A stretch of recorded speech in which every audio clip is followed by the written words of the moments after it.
Assalamualaikum warahmatullahi wabarakatuh. Alhamdulillah, alhamdulillah rabbil alamin.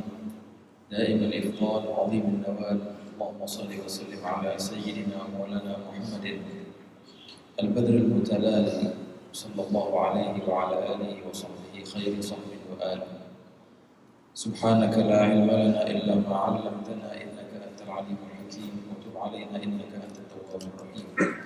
اللهم يا فتاح يا عليم يا فتاح يا عليم يا فتاح يا عليم افتح علينا فتحا قريبا يا أرحم الراحمين. اللهم لا سهل إلا ما جعلته سهلا وأنت تجعل الحزن إذا شئت سهلا. اللهم سهل لنا العلوم وهب لنا واسعة الفهوم بجاه نبيك المعصوم صلى الله عليه وسلم. اللهم إنا نسألك العلم اللدني والمشرب الصافي الهني والآبي غني، ونعوذ بك اللهم من علم لا ينفع وقلب لا يخشع وعمل لا يرفع وعين لا تدمع ونفس لا تشبع ودعوة لا يستجاب لها برحمتك يا أرحم الراحمين يا أرحم الراحمين يا أرحم الراحمين. نوينا التعلم والتعليم والتذكر والتذكير والنفع والانتفاع والإفادة والاستفادة والحث على التمسك بكتاب الله وسنة رسول الله والدعاء إلى الهدى والدلالة على الخير ابتغاء وجه الله ومرضاته وقربه وثوابه سبحانه وتعالى. نوينا ما نهدي أسلافنا الصالحين، نوينا ما أحاط به علم الله تعالى من حسن النيات. Alhamdulillah, senantiasa puja dan puji syukur kita haturkan kehadirat Allah Subhanahu wa taala atas limpahan nikmat, inayah, hidayah dan taufiknya. Dan alhamdulillah di antara taufik Allah taala kita bisa duduk beriktikaf di masjid ini dengan menunaikan salat subuh berjamaah. Semoga Allah taala menerima amal ibadah kita, dan suatu nikmat yang besar seorang hamba Allah taala berikan ia taufik untuk berjalan di malam hari, menempuh kegelapan menuju ke masjid, kemudian hamba itu melaksanakan salat subuh berjamaah. Suatu nikmat yang azim, ya kawan. Dalam beberapa hadis rawahu Abu Dawud, basyiril masyaina fi dhulam ila al-masajid bin nurin tam yaumil qiyamah. Berikan kabar gembira kepada mereka yang berjalan dalam kegelapan malam menuju ke masjid.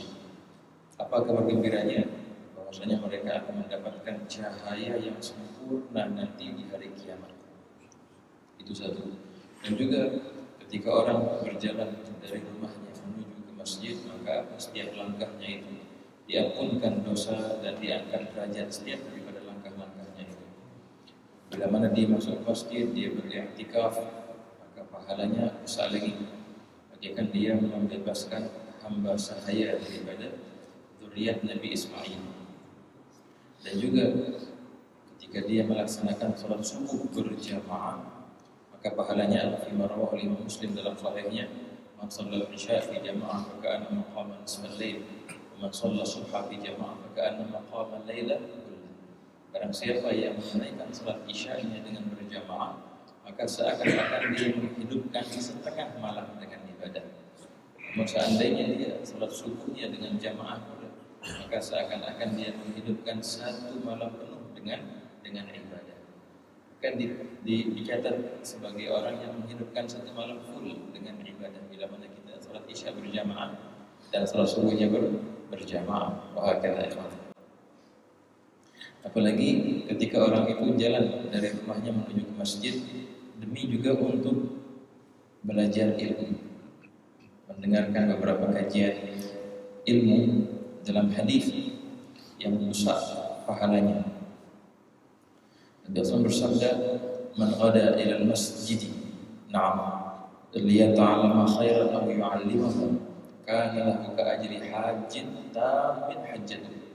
Barang siapa yang berjalan ke masjid demi untuk mempelajari suatu kebaikan, belajar ilmu yang baik, ataupun demi untuk mengajarkannya, maka dia mendapatkan pahala orang yang haji, yang sempurna hajinya.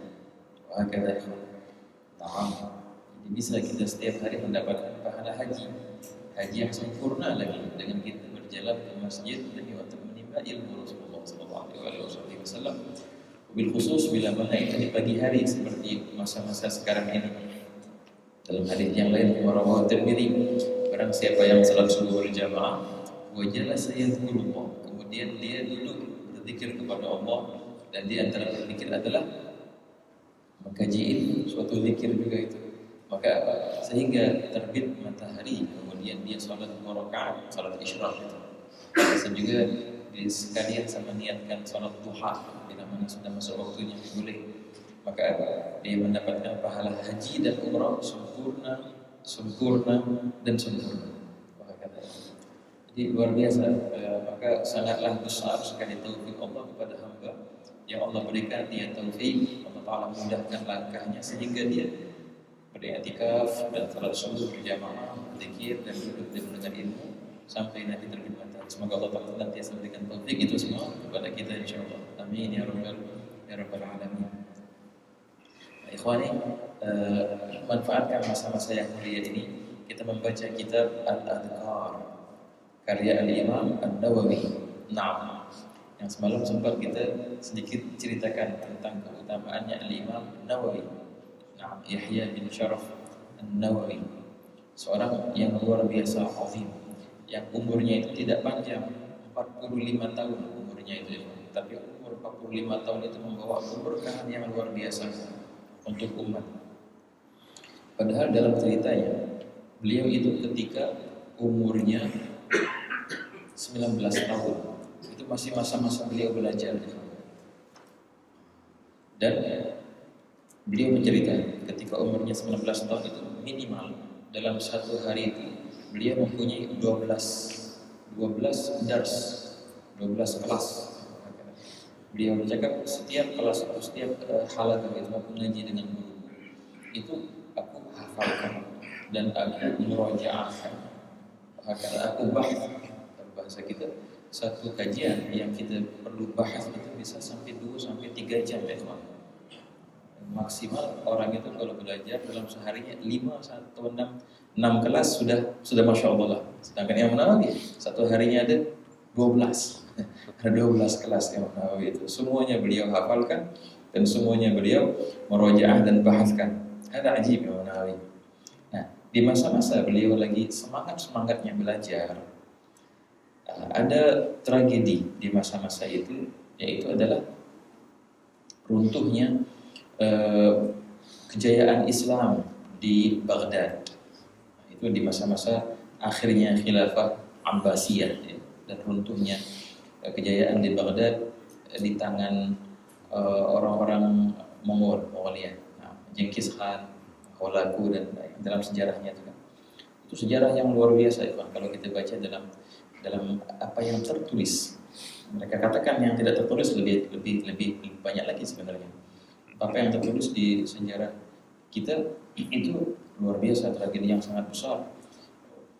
Dan dahulu di Baghdad itu ada library, ada perpustakaan maktabah yang sangat besar yang dinamakan dengan Baitul Hikmah. Baitul Hikmah itu disifatkan oleh beberapa para rahalah, tempat berkumpulnya para cendekiawan dari segala penjuru dunia, dari segala agama, yang dari barat, yang dari timur, yang dari selatan, mereka di library itu Baitul Hikmah, dan semua ilmu dikaji di sana. Ilmu agama kah, ilmu umum kah, ilmu sains kah, luar biasa. Nah, ketika runtuhnya Baghdad itu ya Pak, nah jadi yang mereka habiskan bukan hanya nyawa tapi juga ilmu. Makanya mereka masuk ke Baitul Hikmah itu dan membakar sebagian besar dari kitab itu. Sebagian lagi dari kitabnya itu dibuang ke laut, ke sungai Dajlah. Nah, dalam riwayat saking banyaknya buku-buku yang dibuang ke sungai itu sampai sungai itu berwarna hitam. Berwarna hitam karena apa? Tinta yang runtuh di sungai itu bukan cuma itu aja. Bahkan dikatakan kuda ataupun onta bisa berjalan di atas sungai itu. Artinya apa itu? Penuh dengan kitab. Penuh dengan kitab sungai itu. Luar biasa ya, banyak buku-buku yang dihabiskan di masa itu. Dia berkata ada seorang daripada mustasyriqin, orientalis, orang barat yang mengkaji ilmu Islam. Dia berkata, sungguh umat manusia menjadi mundur 8 abad ketika BlackBerry itu habis. Sekarang ini kita dalam masa kemunduran 8 abad. Kalau seandainya apa yang ada di perpustakaan itu bisa diselamatkan, maka umat manusia lebih maju 8 abad dari sekarang. Itu orang yang itu cakap itu. Masya Allah, luar biasa. Ajib. Nah di masa-masa itu Imam Nawawi lagi masa belajar beliau ini di Dimysh. Nah, dan di masa-masa itu ada semangat daripada anak-anak muda untuk apa? Ayo kita lawan itu musuh. Dan Imam Nawawi tidak mempedulikan itu. Dia terus untuk belajar, terus mengaji. Sampai-sampai beliau dituduh, sempat dituduh Imam Nawawi orang yang tidak peduli, orang yang tidak punya semangat untuk menjayakan Islam. Padahal Imam Nawawi justru belajar untuk menjayakan Islam. Tapi beliau juga tahu bagaimana caranya yang benar.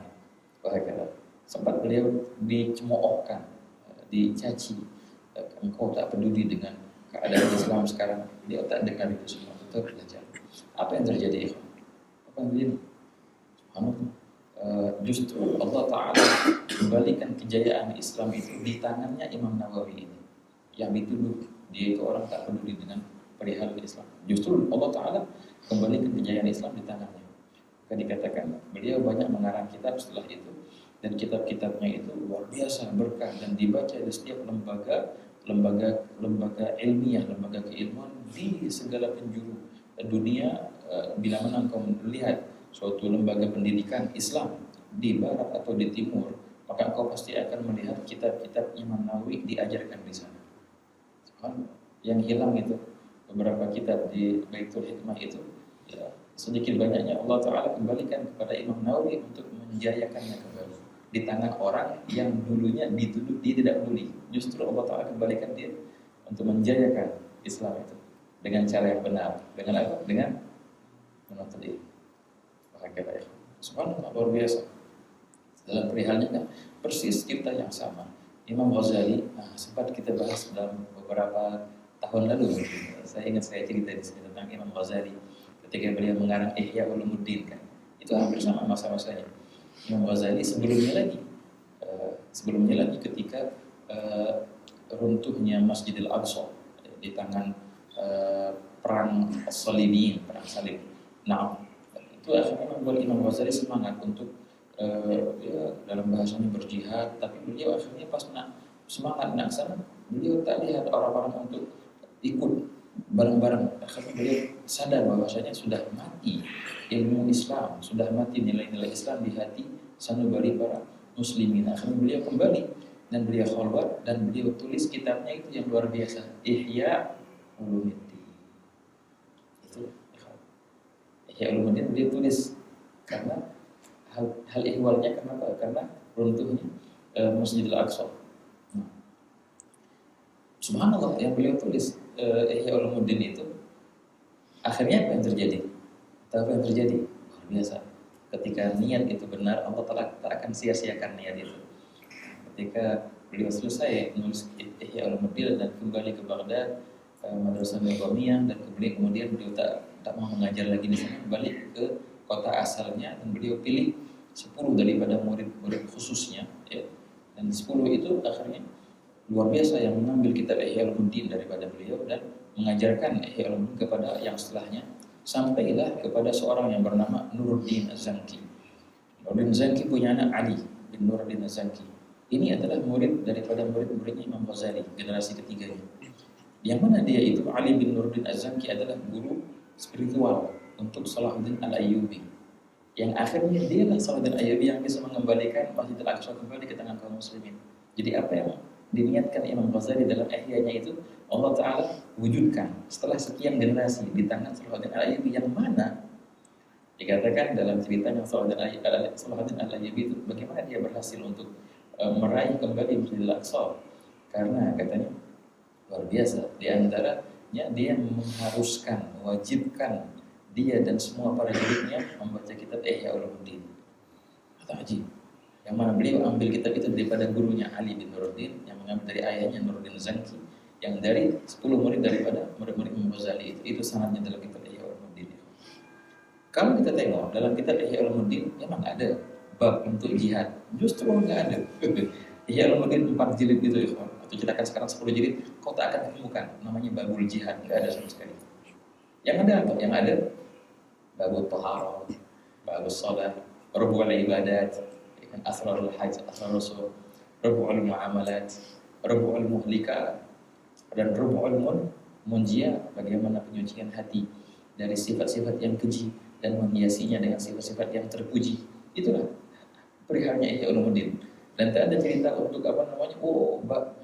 ini. Nah, disinilah kemenangan Islam yang sebenarnya ketika Islam sudah menang di jiwa personal setiap muslimin, baru akan menang Islam di sana. Maka dikatakan kalau engkau mau melihat kapan umat Islam akan bangkit untuk bisa mengembalikan Masjidil Aqsa, lihat berapa soft salat subuhmu, ya kan ya. Pernah kita bahas ini dalam beberapa kitab yang di lain. Allah Ta'ala akan kembalikan Masjidil Aqsa ke tangan kalian bila mana subuh kalian sudah menjadi seperti Jumat kalian. Jarak antara kita dengan kejayaan Islam di masa akhir nanti seberapa jauhnya kau bisa ukur. Berapa soft di subuhmu, 2 soft, 3 soft, okay. Berapa soft di Jumatmu, 20 soft, berarti 1/10-nya masih 99% dari soft masih belum lagi. Bila mana subuh kita persis macam Jumat kita, nah ketika itu akan ada namanya yang dikabarkan Nabi Allah di akhir zaman nanti. Soal Nabi Muhammad, Allahumma shalli alaihi. Jadi ala kulli hal, hari enggak boleh mulai kita banyak ceritanya aja tadi. Ya ala kulli hal. Ala kulli hal, semoga Allah Ta'ala jadikan kita sebab kejayaan Islam, dan Allah Ta'ala jayakan Islam di hati kita. Jayakan syariatnya di hati kita, di keluarga kita, di personal kita, dan di orang-orang sekitar kita. Amin ya rabbal alamin. Tapi ala kulli hal ikhwani, kita membaca kitab yang dikatakan oleh Al-Imam Nawawi. Nah, ini semua cerita Imam Nawawi. Nah, dan beliau banyak ngarang kitab, di antaranya kitab Al-Adhkar. Kitab Al-Adhkar ini kitab yang sangat spesial, luar biasa. Sampai-sampai sangat tenar perkataan ulama kita, bi'id-dar washtaril adhkar. Kalau seandainya kau tak punya kitab Adhkar ini, apa yang kau punya? Punya biaya untuk beli kitab, beli. Aku tak punya apa-apa. Kau punya rumah? Iya, aku punya rumah. Rumah kau jual. Kau jual rumahmu itu demi untuk mempunyai kitab Adhkar. Bid'ah. Artinya apa? Jual rumahmu pun kau jual semestinya demi untuk mempunyai kitab Al-Adhkar. Saking pentingnya kitab Al-Adhkar ini, ada luar biasa. Ini di antara kitab yang wajib harus ada di rumah kita. Kitab Al-Adhkar Imam Nawawi dan beberapa kitab-kitab hadis. Ada kitab yang luar biasa ini. Di antaranya kitab Sunan At-Tirmidzi. Ada ajib. Sunan At-Tirmidzi dikatakan oleh beberapa ulama hadis, barang siapa yang di rumahnya ada Sunan kitab Imam At-Tirmidzi, Muhammad bin Isa At-Tirmidzi, maka seakan-akan di rumahnya ada baginda Nabi Muhammad SAW. Luar biasa itu kitab Sunan Tirmidzi. Tapi bukan cuma dipajang jadi hiasan aja, bukan, ini dibaca. Orang yang istimewanya itu luar biasa itu Sunan Tirmidzi. Ajib. Dan hakada min hakada kitab Al-Adhkar lil Nawawi. Nah di sini ikhwan Imam Nawawi, masya Allah pembahasannya tentang adhkar ya sangat istimewa. Hanya saja beliau sekarang akan membahas tentang adhkar di dalam sholat. Nah, mungkin pada pertemuan lalu, bulan lalu, pembahasannya kan tentang at-ta'awudz, zikir tentang baca kapan disunahkan kita baca a'udzubillah dalam sholat. Nah sekarang apa yang setelah a'udzubillah itu? Di sini akan beliau bahas tentang Al-Fatihah. Dan memang subhanallah kitab adhkar itu kitab, ente cakap kitab hadis itu kitab hadis. Ente bilang ini kitab fikih juga ya Pak, kitab ini. Ini kitab tasawuf juga. Masyaallah, lengkaplah kitab ini. Nah, sekarang ini pembahasannya lebih banyak ke perihal fikihnya sekarang. Imam Nawawi adalah bermadzhab Syafi'i dan beliau menjadi tokoh utama di mazhab Syafi'i. Julukan beliau itu muharrir madhab. Nah, 2 orang, Imam Nawawi sama Imam Rafi'i. Sidi Abdul Karim Ar-Rafi'i wa Sidi Yahya bin Syaraf An-Nawawi. Dalam kitabnya banyak, di antaranya Minhaj dan juga Tahdid dan juga Majmu' ila akhir.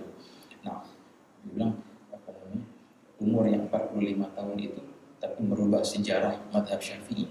Wah, seperti jangan jauh dari Imam Syafi'i. Imam Syafi'i sendiri, berapa umurnya Imam Syafi'i itu? Yang menjadi mazhab yang terkenal kemana-mana luar biasa.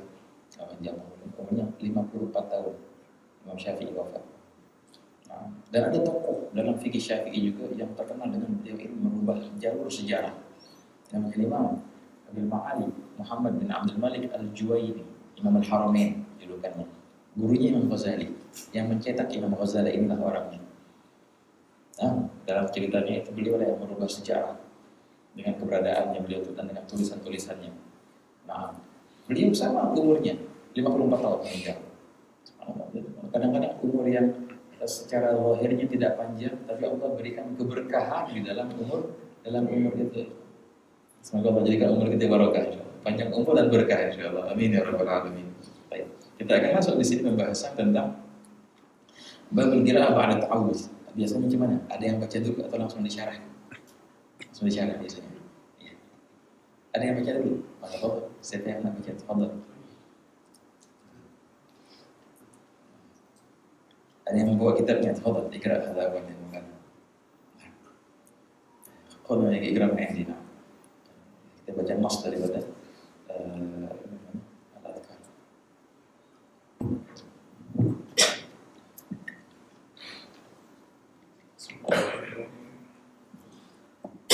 رضي الله عنه قال باب القراءة بعد التعوذ اعلم أن القراءة واجبة في الصلاة بالإجماع مع النصوص المتظاهرة ومذهبنا ومذهب الجمهور أن قراءة الفاتحة واجبة لا يجزئ غيرها لمن قدر عليها للحديث الصحيح أن رسول الله صلى الله عليه وسلم قال لا تجزئ صلاة لا يقرأ فيها بفاتحة الكتاب رواه ابن خزيمة وأبو حاتم بن حبان بكسر الحاء في صحيحيهما بالإسناد الصحيح وحكما بصحته وفي الصحيحين عن رسول الله صلى الله عليه وسلم لا صلاة إلا بفاتحة الكتاب وتجب قراءة بسم الله الرحمن الرحيم وهي آيات كاملة من أول الفاتحة وتجب قراءة جميع الفاتحة بتجديداتها وهي 14 تشديدة ثلاث في البسملة والباقي بعدها فإن أخل بتشديدة واحدة بطلت قراءته ويجب أن يقرأها مرتبة متوالية فإن ترك ترتيبها أو موالاتها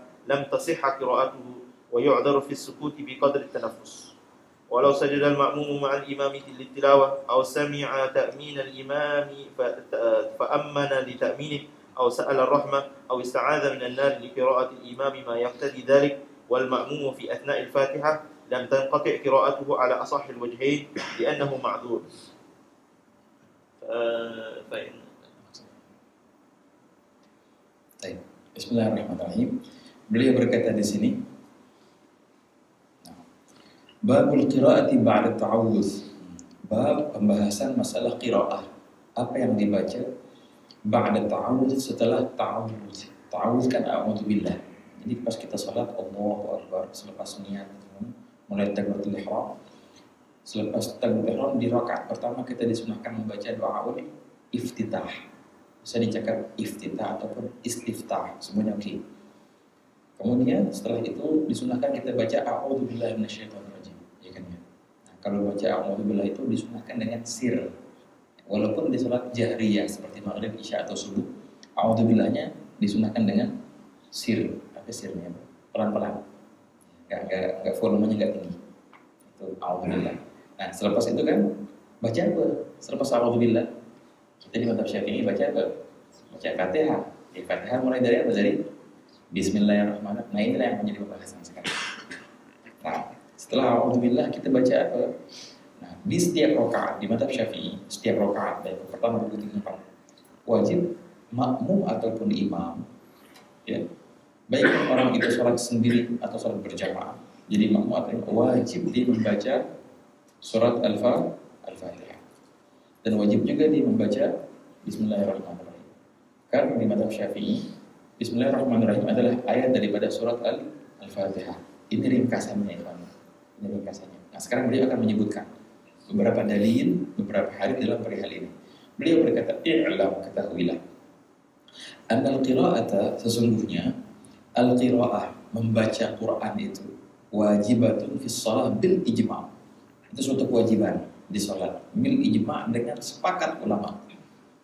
Ma'an nususil mutadhahirah, bersama dengan ada nusus nas yang sangat jelas. Semua madhab, semua ulama berpendapat di salat itu wajib qiraah. Hanya qiraah sahaja ya. Qiraah apa? Baca Quran. Betul, baca Quran suatu yang wajib di salat.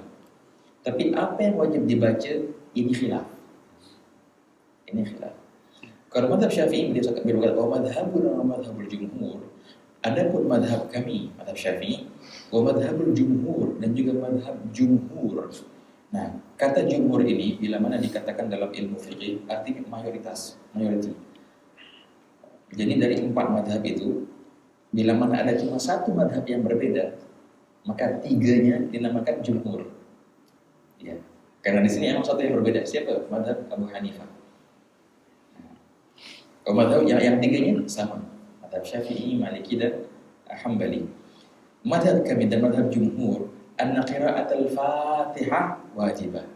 Yang maksud dengan Quran yang wajib dibaca di situ adalah Al-Fatihah. Tak boleh sembarang ayat, tak boleh sembarang surat, harus baca Fatihah, spesifik harus Fatihah. Wajibah. La yujzi'u ghairuha liman qadara 'alaiha. Dan tidak boleh tidak bisa Fatihah digantikan dengan surat-surat yang lain. Liman qadara 'alaiha, bagi orang yang dia itu mampu, dia bisa baca Fatihah, maka wajib dibaca Fatihah. Tak boleh dia baca surat-surat yang lain menggantikan surat Al-Fatihah. Selagi dia mampu baca Fatihah ya. Lain hal kalau seandainya dia belum mampu, dia baru masuk Islam dan tak ada waktu untuk belajar Fatihah.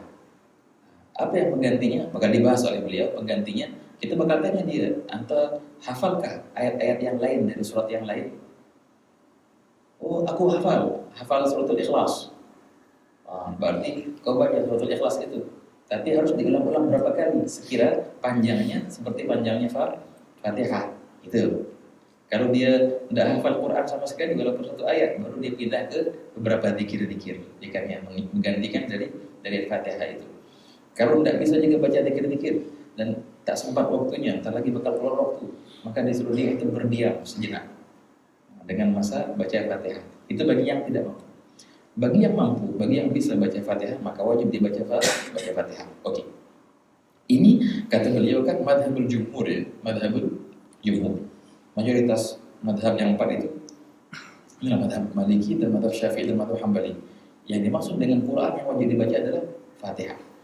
Yang menjadi khilaf di sini satu madhab saja. Madhabnya Imam Abu Hanifah. Imam Abu Hanifah berpendapat yang dimaksud dengan baca di situ baca Quran. Nak baca Fatihah oke. Nak baca selain Fatihah oke. Minimal 3 ayat dari Quran. Dari surat apa aja? Ini pendapatnya Imam Abu Hanifah. Soalnya orang yang tak baca satu ayat pun dari Quran maka salatnya batal. Apakah beliau tidak menentukan yang wajib dibaca adalah Fatihah, bukan sembarang surat? Begini ya kawan. Beliau cakap begini. Membaca 3 ayat dari Quran itu adalah rukunnya salat. Baik. Kalau kau tinggalkan, batallah salatmu.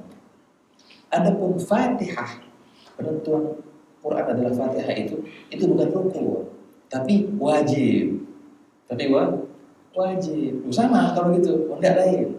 Soalnya di madhab kita, madhab Syafi'i ini, Maliki sama Hambali, istilah rukun dan wajib itu sama. Rukun salat dan wajib salat ya sama. Perihal yang wajib engkau laksanakan. Kau tinggalkan, sengaja enggak sengaja batal salatmu. Ya kan ya? Di semua madhab macam itu. Syafi'i, Maliki sama Hambali. Istilah wajib dan rukun itu sama. Kecuali kalau di madhab Syafi'i di bab haji. Nah, di bab haji itu beda antara istilah rukun dan wajib. Kalau rukun di bab haji, rukun adalah perihal yang kalau kau tak laksanakan batal hajimu. Seperti ihram, seperti wukuf di Arafah, itu rukun. Kalau yang wajib di haji lain, perihal yang wajib kau laksanakan. Kalau kau tinggalkan, kau dosa, kena dosa dia. Tapi hajinya tetap sah dan wajib dia membayar dam. Itu namanya wajibatul haji.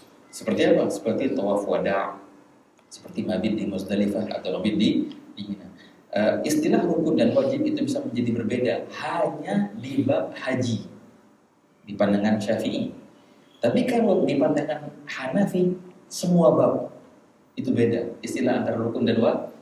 Dan di antaranya bab ini, Pak, bagi mereka mazhab Hanafi ini tak apalah kita cerita mazhab Hanafi. Ada yang Hanafi dari sini? Ada yang Hanafi? Enggak ada. Syafi'i semua. Anak kuliah.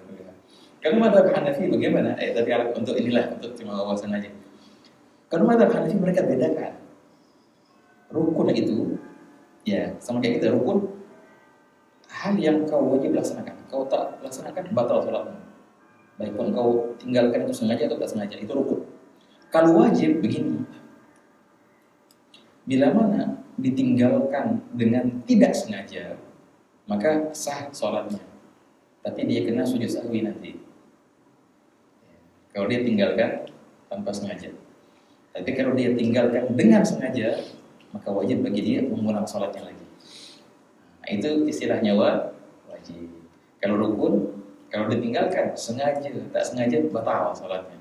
Kalau wajib enggak. Kalau enggak sengaja enggak batal, tapi dia kena sujud sahwi. Kalau dia tinggalkan dengan sengaja, baru dia wajib mengulangi sholatnya. Itu istilah wajib. Nah, di mazhab Hanafi mereka beda. Nah, orang yang tidak baca Fatihah, tapi dia baca 3 ayat dari Al-Quran, dia vonis sholatnya sah tetap. Tapi ditanya, jadi kenapa tak baca Fatihah? Lupa saya. Oh, oke. Kau punya sholat sah, tapi kau kena sujud sahwi. Kau tinggalkan Fatihah dengan sengaja, walaupun kau baca 3 ayat dari Quran, jadi engkau wajib. Oh, sengaja. Oh, berarti engkau wajib ulang lagi sholatmu. Nah, itulah perihalnya Fatihah di mazhab Imam Hanafi. Ya, perbedaannya cuma sedikit ya. Sebenarnya perbedaannya, jadi kalau seandainya orang itu lupa membaca Fatihah dan dia gantikan dengan ayat yang lain, di semua mazhab ini sholatnya batal. Ya kan? Di mazhab Hanafi sholatnya sah karena dia lupa dan kena sujud sahwi. Itulah yang perihal khilafnya di sini. Soalnya Muhammad sallallahu alaihi. Oke, ala kulli hal. Karena kita juga jarang-jarang untuk ngebahas fikih-fikih mazhab lain, karena di fikih mazhab Syafi'i sendiri sangat luas dan belum kita kuasai fikih Syafi'i itu, belum lagi nak tengok mazhab yang lain. Tapi alhamdulillah penting juga kadang-kadang mengetahui khilaf itu ada bagusnya juga. Nah, tapi untuk tingkatan yang sudah kokoh asasnya, ikhwan, karena dengan mengetahui khilaf, ini bagus. Dengan kita mengetahui khilaf, kita tidak mudah untuk memprotes orang lain, menyalah-nyalahkan. Oh, salah ini. Kalau orang banyak hafal khilaf, dia tidak mudah untuk menyalah-nyalahkan orang lain. Dia tahu bukan ini kok ada kok pendapat yang boleh bilang itu. Nah, jadi kalau orang sedikit-sedikit dia memprotes, sering menyalah-nyalahkan orang lain, tanda bahwasanya dia ilmunya masih sedikit. Ya kan ya? Nah, kalau orang sudah banyak ilmunya, luar biasa. Orang tuh makin bertambah ilmu, makin suka diam. Kalau orang ilmunya masih sedikit, suka ngomong dia, demen memprotes orang, demen mengkritik orang. Tanda bahwasanya ilmunya sedikit. Kalau dalam pepatah bahasa Indonesia ada namanya tong kosong nyari bunyinya. Orang ya, kalau tong itu kosong, nanti pukul tong bisa bunyi. Tapi kalau tong itu kau isi air, kau pukul bunyi apa? Ini ada isi soalnya. Begitulah manusia. Manusia yang punya banyak ilmunya, dia tak banyak bunyi. Dia tahu ini ada perihal yang membolehkan. Tapi kalau dia banyak bunyi, berarti kosong dia itu. Ala kulli hal. Baik, ini perihal Fatihah. Jadi kalau jadi Fatihah itu namanya di mazhab jumhur wajib baca Fatihah. Hanya saja nanti ada masalah lain lagi nih. Ini kan secara global. Nanti sekarang masalah khususnya, kalau seandainya sholatnya berjamaah, itu lain lagi kasusnya atau case-nya lain lagi. Tadi masalah yang tadi kita sebutkan itu bila mana sholatnya sendiri atau sholat jadi imam dia. Wajib baca Fatihah. Kalau di mazhab Hanafi boleh baca selain Fatihah. Wahakala. Bisa beda yang lain. Tapi kalau dia sholat berjamaah dan status dia makmum, ini pembahasan beda. Sekarang kebalik. Kalau dia jadi makmum, yang menjadi jumhur yang lain semua. Yang satunya Imam Syafi'i. Syafi'i yang agak keras di masalah ini. Imam Syafi'i berkata, wajib baca Fatihah baik pun sholat sendirian, sholat menjadi imam atau menjadi makmum. Makmum itu mendengar Fatihahnya imam atau tak dengar, tetap dia wajib baca Fatihah. Kalau makmum tak baca Fatihah, batal sholatnya. Di mazhab Syafi'i. Sedangkan jumhur kebalikannya Syafi'i sekarang. Hanafi, Maliki dan Hambali mereka berpendapat rendah lain hal.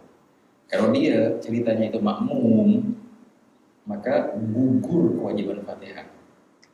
Gitu. Gugur kewajiban Fatihah. Nah, hanya saja kalau di mazhab Hanafiyah gugur kewajiban Fatihahnya itu mutlak. Baik pun di sholat yang jahriyah atau sholat yang sirriyah, maghrib, isya, subuh, jahriyah gugur karena dia mendengar. Ataupun di sholat yang sirriyah, gugur sama asar, udah gugur. Selagi kau mau gugur. Boleh kau baca, tapi wajib tak wajib. Gitu. Sama juga di mazhab Malikiyah dan Hanabilah, mereka gugur juga, tapi mereka tetap mensunnahkan atau sebagian riwayat mewajibkan Fatihah bila mana si makmum tidak mendengar Fatihahnya imam. Itu mazhabnya Hanabilah itu. Tapi kalau Syafi'i ya, tidak bisa. Kau makmum, kau dengar imam, kau tak dengar imam, tetap kau wajib baca Fatihah. Itu jadi ikhwan. Tapi Allah melihat. Di sini Imam Nawawi menyebutkan beberapa hadis. Dia berkata, di mazhab kita Fatihah itu wajib. Lil hadis sahih, karena ada hadis yang sahih. Ini sepakat ulama hadis yang sahih. Anna Rasulullah sallallahu alaihi wasallam qala, baginda Nabi bersabda, la tujzi, tidak dianggap tujzi, enggak dianggap. Seakan-akan tidak ada. La tujzi sholatu, tidaklah dianggap suatu salat. La yuqra'u fiha, yang tidak dibaca fiha di dalamnya salat itu bi Fatihatil Kitab, dengan Fatihah Alkitab. Sangat jelas, tidak dianggap salat bila mana di dalamnya tidak dibacakan Fatihah. La tujzi. Nah, ada ijza kalau dalam bahasa usul fikih. Kalimat la tujzi itu sama dengan tidak sah. Sangat jelas ini, tidak bisa ditakwilkan lagi la tujzi. Dan ini hadisnya sahih. Beliau katakan, ini jarang-jarang nih Imam Nawawi menyebutkan rawi dengan sedetail. Rawahu Ibnu Khuzaimah wa Abu Hatim Ibnu Hibban bi kasril ha fi sahihayhima bil isnad sahih wa hakama bi sihhatihi. Sangat-sangat ini hadis sahih ya, sahih. Karena ini menjadi hadis utama untuk perihal wajib Fatihah itu. Ini satu hadis yang paling kuat. Sebenarnya banyak hadis. Tapi ini hadis yang paling kuat, yang paling jelas, yang sulit untuk ditakwilkan. Ada pun hadis yang kedua, fi sahihain, ada juga dalam Bukhari dan Muslim, an Rasulullah sallallahu alaihi wasallam, dari baginda Nabi sallallahu alaihi wasallam, la salata illa bi Fatihatil Kitab. La salata, tiada salat illa, melainkan dengan Fatihatil Kitab, dengan surat Al-Fatihah, Al-Kitab. Al-Kitab Al-Qur'an kan maksudnya. Fatihah artinya pembukaan, surat pertama dalam Al-Qur'an ya, Fatihah. Kenapa dinamakan Al-Fatihah? Karena dikunci. Kan Fatihah miftah, Fatihah membuka. Bilang Al-Fatihah, Fatihah. Fatihah itu adalah kunci. Kunci itu segalanya ya, kawan. Kan khususnya daripada surat Fatihah itu luar biasa, hebat Al-Fatihah itu, kawan. Ada dalam Hasyiah Baijuri dikatakan, dinukil dari beberapa ulama tafsir. Allah Ta'ala menurunkan wahyunya kepada nabi-nabinya banyak. Taurat, Injil, Zabur dan beberapa suhuf Ibrahim sama Nabi Musa dan juga suhuf Nabi Adam, Nabi Syed. Semua itu Allah Ta'ala ringkas semua dalam Al-Quran. Dan semua di Al-Quran itu. Sekian ayat banyak itu, sekian surat itu. Allah Ta'ala ringkas semua itu dalam surat Al-Fatihah. Karena itu inilah sirnya, rahasianya kenapa kita baca Fatihah di setiap rakaat. Ringkasan dari semua wahyu Allah Ta'ala. Beliau katakan lagi, dan semua yang di Fatihah itu ringkasan dan intisarinya ada di ayat pertamanya. Adalah Bismillahirrahmanirrahim. Nah, Angkanya luar biasa, khasiatnya Bismillahirrahmanirrahim sangat luar biasa ya. Azim Bismillahirrahmanirrahim. Subhanallah. Allahumma shalli wa sallim alaihi. Nah, hadis yang kedua ini kan la salata illa bi Fatihatil Kitab. Tidaklah ada salat melainkan dengan Fatihatil Kitab. Hadis yang kedua sahih dan ini sepakat Bukhari Muslim. Nah, ini sangat jelaskan dalil ini, baik pun dalil yang pertama tadi la tujzi'u salatun la yuqra'u fiha bi Fatihatil Kitab. Atau dalil yang kedua la salata illa bi Fatihatil Kitab. Tidak ada salat melainkan dengan Fatihah. Kita ketika melihat dalil yang sangat jelas ini akan kita bingung. Lalu bagaimana dengan perihalnya Imam Abu Hanifah yang berkata boleh tidak baca Fatihah agar dia cukup dia baca 3 ayat dari Quran saja. Apa dalilnya? Dia punya dalil lagi yang di sini beliau enggak sebutkan. Ya kan ya. Banyak lagi dalilnya ikhwan. Tapi yang mungkin kita bahas bagaimana pendapat Imam Abu Hanifah mengenai 2 hadis ini. Ya kan? Gimana? Ini sangat jelas ini. La salata, tidak ada salat zuhur. La tujzi. Hanya aja ikhwan. Subhanallah, mungkin di akhir-akhir masa ini sering kita mendengar isu tentang kembali ke Alkitab wa Sunnah. Kembali ke Quran, kembali ke Sunnah. Enggak mudah ikhwan, tidak mudah untuk seperti itu. Tidak mudah untuk kita langsung mengambil dalil dari Quran dan dalil dari hadis. Quran dan hadis itu berupa bahasa Arab dan hampir semua itu ayat, terutama yang ayat-ayat ahkam ya, ayat al-ahkam 500 ayat ataupun ahadits al-ahkam, hampir semuanya itu bisa mempunyai makna lebih dari satu. Dhanniyatun dilalah namanya. Dilalahnya dhanniyah, bisa arti ini, semua itu bisa. Karena itu ditampung oleh suatu kata bahasa Arab yang itu banyak punya arti memang. Ditambah lagi manusia akan berbeda-beda. Ayat ataupun hadis yang mempunyai banyak arti, ihtimal, kemungkinan. Kalau ditambah akal manusia yang berbeda-beda akan menghasilkan apa? Sama dengan pendapat yang berbeda-beda. Contohnya seperti ini.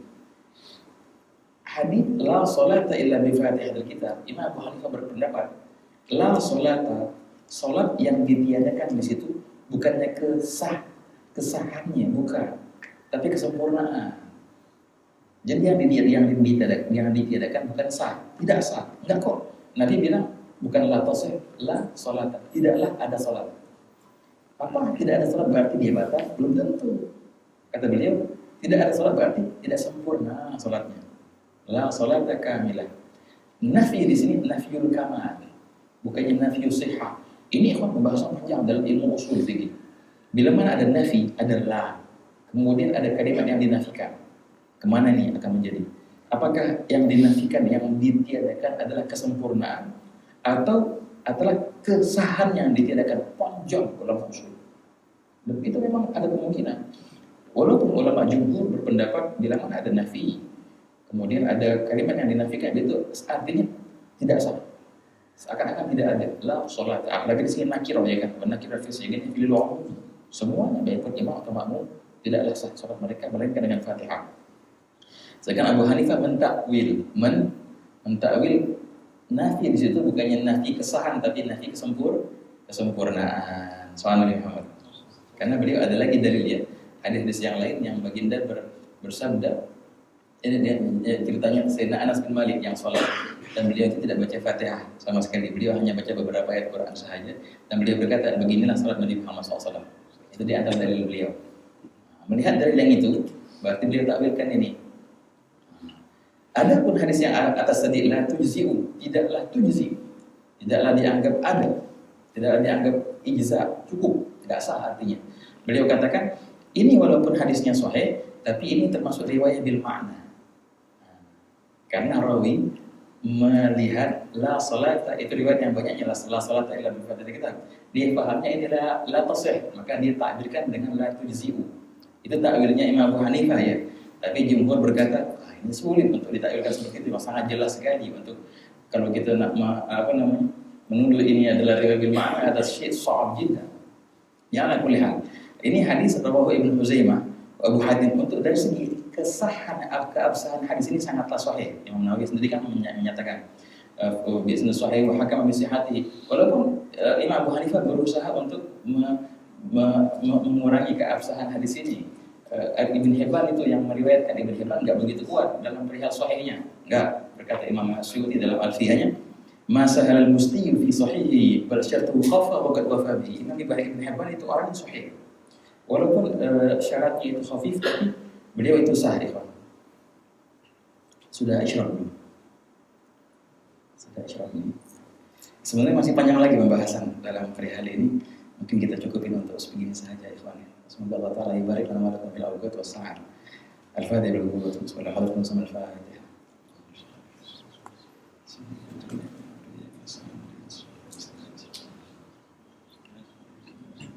Salli wa sallim ala Ya Rabbana atarafna bi annana wa annana